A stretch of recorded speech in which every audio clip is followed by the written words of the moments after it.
As the new right begins to penetrate mainstream culture, some of the old challenges will fade away. The label Nazi is losing the last vestiges of its seriousness, even to hardline leftists. Part of overcoming some of these old struggles in acquiring relevance, however, is confronting new challenges that come with relevance. There are many of these challenges, but one of the most interesting ones, and one that will prove to be among the most important disputes to resolve, is the division in the new right over religion. It is interesting because it represents a potentially deep division in identity inside of an identitarian movement. It's important because the division has the potential of sowing distrust between erstwhile allies fighting against common enemies, including Islam and neoliberalism. In one corner there is a Christian contingent, which has demonstrated a propensity to distrust other elements of the new right that put other values, such as racial integrity, ahead of Christian piety.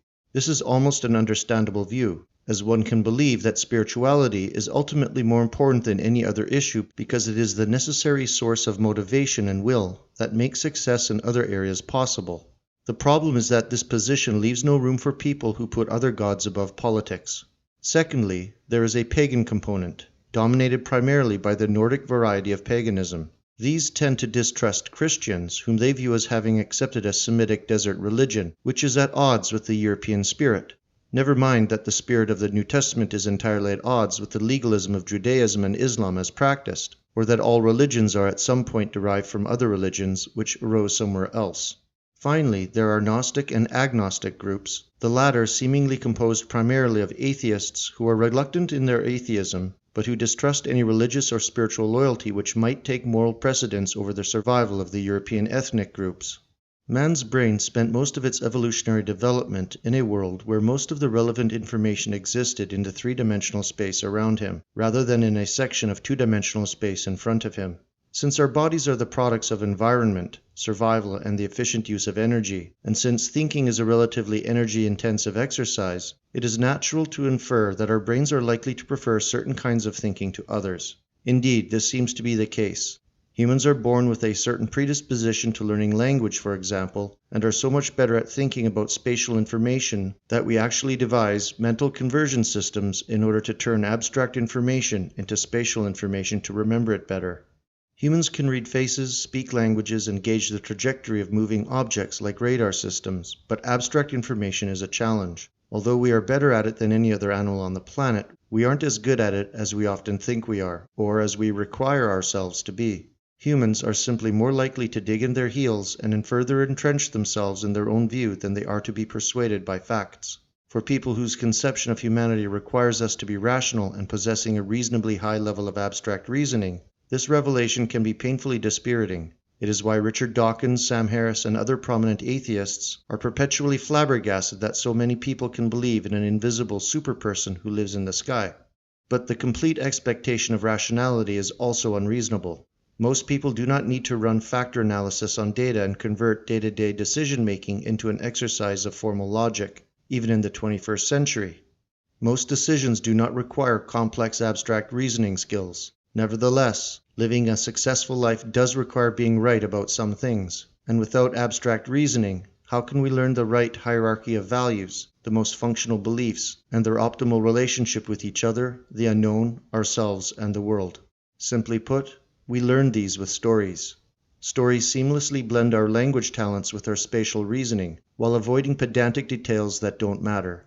They tell us not only what happened, but why, and they convey the relationships between categories of things and even rank the relative importance of these relationships.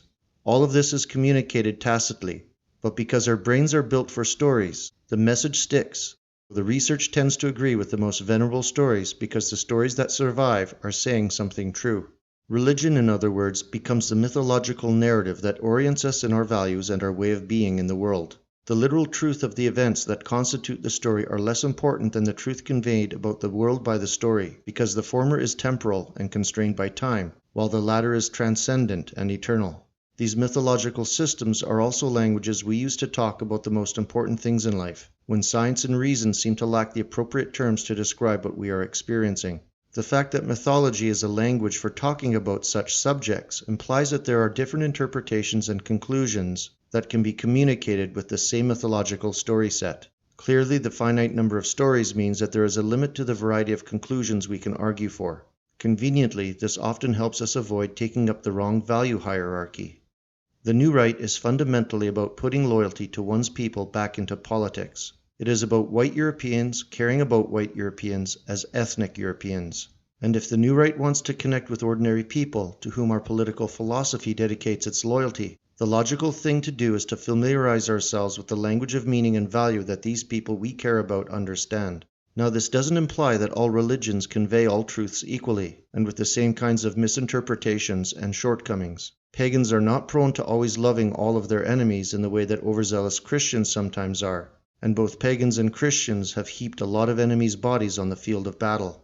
In the end, there is a great deal of mythology that is less contentious and still binds our people together as well. Given what religions are, and the purpose they serve, it would seem that the way to choose one's religion is not to choose it, but to accept the religion you've been born into. It would be better to attempt to save your faith through an act of heroic mythological creation, informed by a deep understanding of the tradition lying beneath it, than to abandon it in favor of another religion that appears to be more convenient to your own purpose.